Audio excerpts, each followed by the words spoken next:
महाडमधून भरत गोगावलेंचा चौकार विजयानंतर भरत गोगावले यांनी माहितीत घटक पक्षाचे मानले आभार। महाड विधानसभा मतदारसंघात भरत गोगावले यांनी विजयाचा चौकार अखेर मारला आहे। महाड विधानसभेतून महाविकास आघाडीच्या स्नेहल जगताप यांच्या समोर भरत गोगावले यांची लढाई सुरू होती। गोगावले हे सुरुवातीपासूनच आघाडीवर राहिल्यामुळे त्यांना विजयाची खात्री होताच निकाल आधीच त्यांनी मतमोजणी केंद्राबाहेर जल्लोष केल्याचा देखील पाहायला मिळालं। माहितीतील घटक पक्षांनी दिलेली साथ यामुळेच माझा विजय झाला असे देखील भरत गोगावले यांनी वक्तव्य केलं आहे। जे आम्ही कामं केली, लोकांना सामोरं गेलो, त्याचा हे फळ आहे।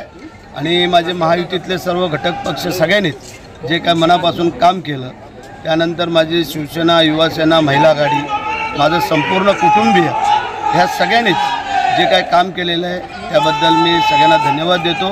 आणि खास करून मतदार बांधवांचा आभार मानतो की त्यांनी चौथ्या वेळेला माझ्यावरती जो विश्वास टाकलेला आहे त्याबद्दल त्यांना धन्यवाद।